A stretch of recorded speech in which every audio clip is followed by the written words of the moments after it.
keamanan dan mutu pangan menjadi salah satu persyaratan dalam perdagangan, serta menjadi aspek penting untuk mewujudkan sumber daya manusia yang sehat dan berkualitas. Pangan segar yang beredar dan dikonsumsi oleh masyarakat dapat berasal dari produksi dalam negeri dan dapat berasal dari pemasukan atau impor.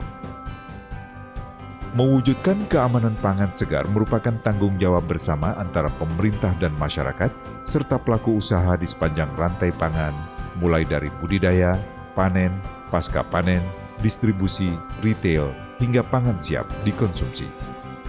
Pangan menjadi tidak aman karena terkontaminasi oleh bahaya fisik, bahaya kimia, dan bahaya biologi. Bahaya fisik diantaranya adalah kerikil, pecahan kaca, rambut, dan logam. Sedangkan bahaya kimia contohnya adalah residu pestisida, aflatoksin, logam berat, dan bahan kimia berbahaya. Untuk bahaya biologi diantaranya adalah bakteri, jamur, dan cacing. Mengkonsumsi pangan yang tidak aman dapat menyebabkan gangguan kesehatan.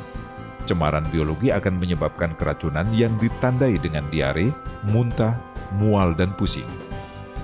Sedangkan mengkonsumsi pangan yang terpapar cemaran kimia dalam jangka panjang akan menyebabkan penyakit degeneratif. Dari aspek ekonomi, pangan yang tidak aman dapat menyebabkan kerugian karena terjadinya penolakan dalam perdagangan. Bagaimana menghasilkan pangan yang aman? Untuk menghasilkan pangan yang aman, pelaku usaha harus menerapkan best practices pada rantai pangan, yaitu good agricultural practices atau cara budidaya yang baik, good handling practices atau cara penanganan pasca panen hasil pertanian yang baik, good distribution practices, dan good retailing practices.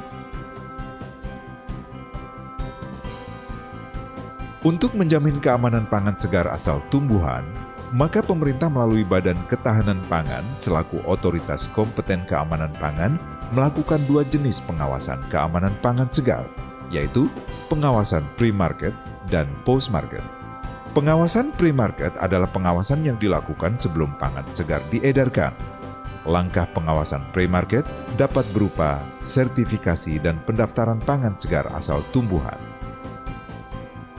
Pengawasan post-market adalah pengawasan yang dilakukan setelah produk pangan segar diedarkan.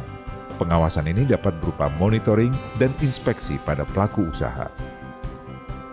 Terjaminnya keamanan pangan di sepanjang rantai pangan, melindungi kesehatan masyarakat demi masa depan bangsa Indonesia yang sehat dan sejahtera.